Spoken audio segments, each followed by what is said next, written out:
1, 2, 3, 4, 5, 6, 7, 8, 9, 10, 11, 12, 13, 14, 15, 16, 17, 18. Hello, I'm the Bun. Welcome to the channel. This is the 411. This is the show that's all about your comments and your questions. Today's theme for the 411 is writing with super low tuning. Some of the things that you are used to in E standard tuning or something much higher like that, even D, they don't really translate the same way when you go all the way down. The news, what's going on in the baritone world out there. New hardtail from Gretsch, new colors in the original jet baritones. So got a silver white and a straight black, a nice gloss black. Fender released a new baritone, but it is only 27 inches. It's a little bit disappointing because, yeah, everyone was hoping for a replacement to the Jazzmaster, and that doesn't seem to be happening. The Jazzmaster was a 30 inch. This new Fender Baritone is only a 27 inch. And the Eastwood Revolta, that is apparently now available. You can actually order it. It is no longer coming soon, although the website says coming soon, but it allows you to buy it. So Ibanez RGIB6 is discontinued and replaced with the RGIB21. Still EMG pickups, I don't know why, but they got rid of the kill switch, thankfully. But if you want to put a tone knob on, now you have to drill a hole. So some people were like, oh, I'll just get rid of the kill switch and put a tone knob in. But it does have locking tuners now, so that's kind of cool.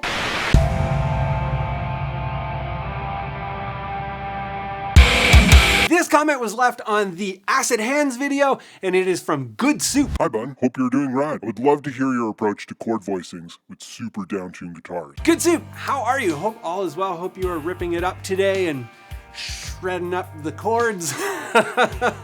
Can you shred chords? I don't know. Chord voicings. Yes. Let's grab a guitar. We should probably put the GoPro on here as well. Hopefully that will sync. I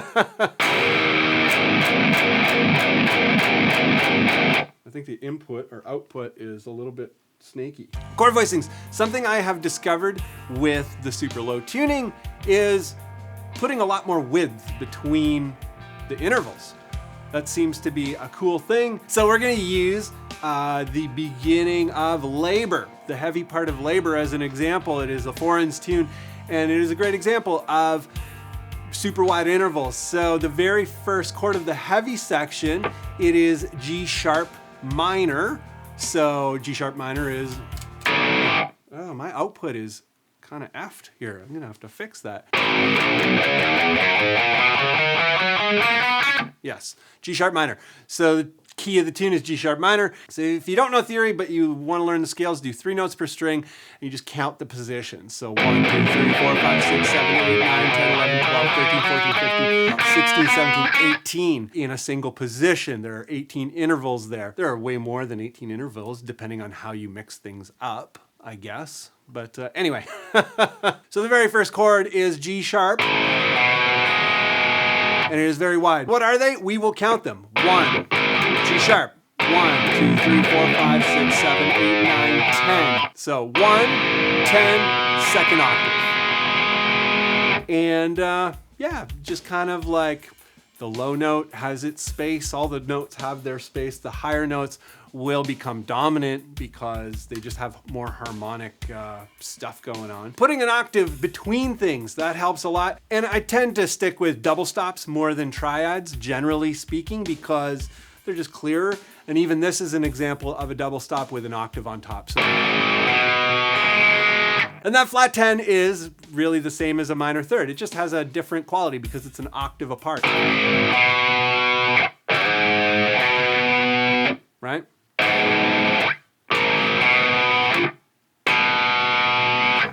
So that is something that I do a lot, and I think it helps a lot with this super low tuning. It makes things more interesting, obviously, but it gives the notes some space. So hope that is in some way useful. Have an amazing day, man.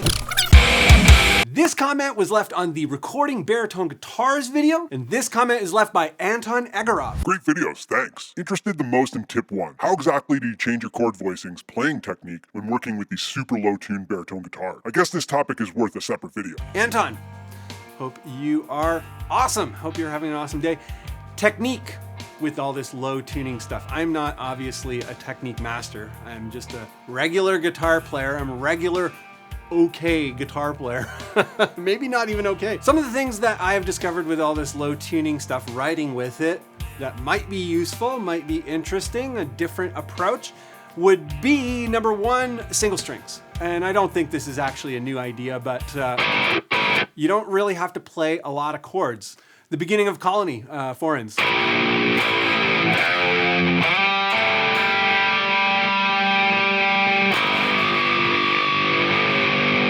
You know, it's all single notes. Obviously the bass guitar has a big part to play in making all that stuff sound huge. Live, that stuff sounds so huge and there's no chords. So that's kind of cool. With the voicings and all that, I covered that in the first comment.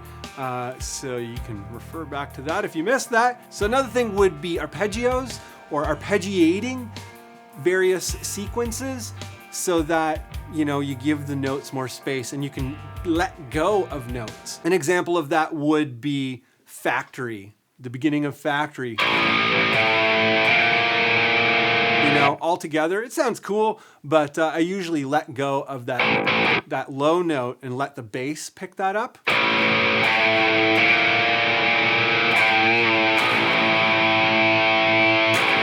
In the beginning of Labor, the big chord in Labor. Almost everything is arpeggiated.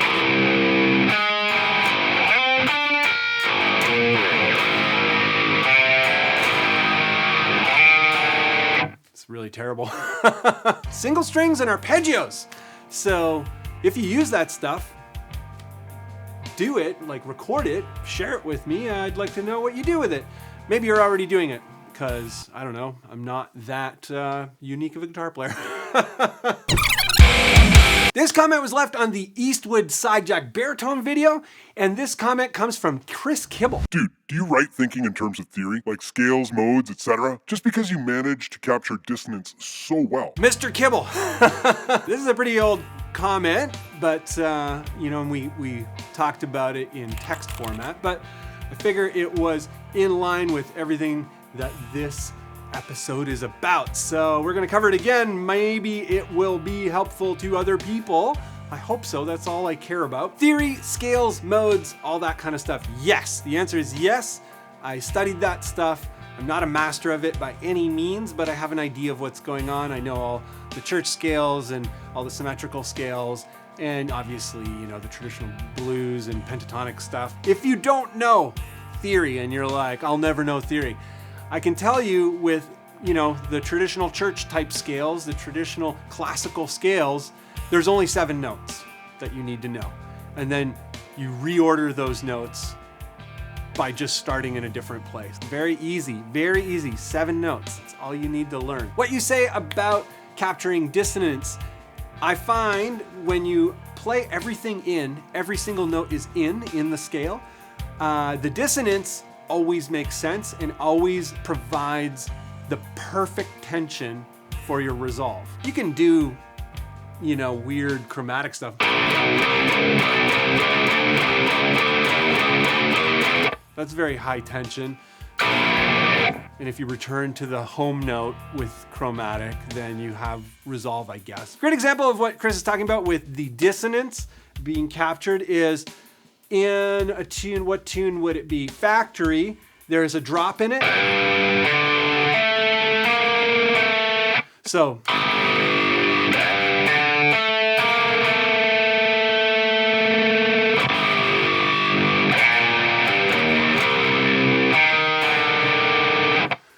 So that is an example. Guitar keeps cutting out. The whole tune is in G minor, and every single note is in. So if you know your scales, you can pick notes that are in. And actually, it's really easy to write because you already know all the notes. You just gotta like fool around with them until you find the stuff that works. So this is not answering Chris's question, but it's sharing the idea that I think might be useful to other people. Because when I learned that stuff, it changed my life, transformed my life. Amazing. The downside of knowing that stuff is I can't really use notes that are out. Whenever I hear them, they sound so out, and I just have a hard time using them unless it is straight chromatic. What is the other thing? Oh yeah, crossing over, where things overlap. That's a good topic as well to know about. If you know theory a little bit, I don't know a lot, but you know where scales meet. So the symmetrical scales and the classical scales. You know, the second position of minor, which some people might call Locrian, but that's not correct. Unless you're only playing Locrian. The second position of minor crosses over into diminished really nicely. So if we're using G minor, I have a tune, what would it be? Colony again. Colony is a great example.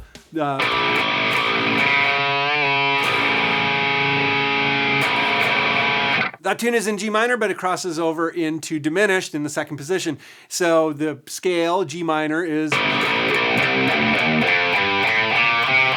etc. And it crosses over in second position to diminish.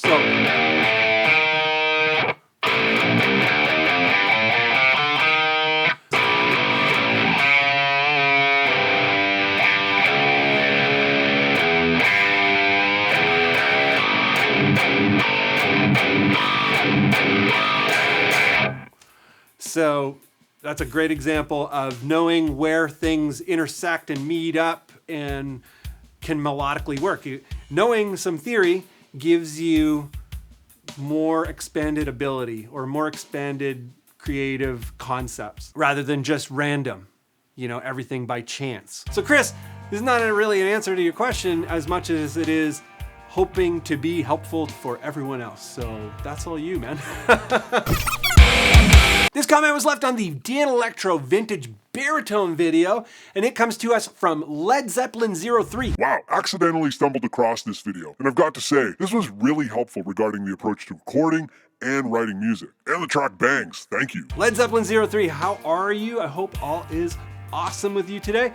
Stoked you dug that video. This comment in the theme of today is relevant because I think a lot of people are very afraid to record. This here video that Led Zeppelin is talking about is very useful in that recording doesn't have to be complex. It can be pretty systematic and broken down into little chunks, and the video that I made is all about that. So we have our blocks here. It shows you how you can easily kind of put blocks together and chunks together. But the big thing in terms of everything else we've been talking about today is playing against something, especially something you've created, trying out your ideas against other ideas, trying it out against other instruments like drums and whatnot. I highly suggest recording yourself and getting acquainted that way. You don't have to make the most amazing recordings that are going to be released for the Grammys. It's really more for your own personal development. How you sound against yourself. Are you in tune? Are the chords you're playing making sense melodically? The more that you know, the more that you will find your way for what you want to do and all that kind of stuff. So I highly recommend that video, as well as I've done 3 other videos. A 2-part video on drums, like getting all of your drum stuff together using these fake drums, all these MIDI drums. It's very easy. It's gonna take you probably a day or 2 days to get acquainted with it. I also did another video called The Bare Minimum Session. And that video is really good because it goes through all of the sort of building blocks of putting together your recording system with your computer and, you know, your software and all that kind of stuff so you can get going and get recording. The way that I was maybe able to satisfy my own interests in music was through recording. So Led Zeppelin, I'm glad that you bring this up because I think this is a thing that is transformative for a lot of people. It was transformative for me, a helpful thing for you. I hope that it is helpful for other people. Get into it, guys.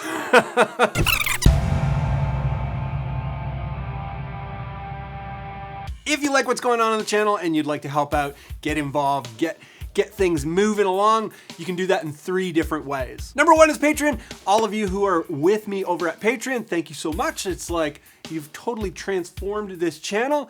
It doesn't seem like much maybe from the outside, but it is a very big deal, and highly appreciated. The second way to get involved to help things along here is through merch. I have a variety of merch on my website, files like soft merch, as well as hard goods, you know, t-shirts and phone cases and that kind of stuff. So people who've helped out there, thank you very much. And the third way that people help out with the channel is music. You know, I make music, I release music. For all of you who have been streaming and downloading, thank you so much. It helps immensely. All the links to all that stuff are down below. That's it for this video. Hope to see you in the next video. Cheers.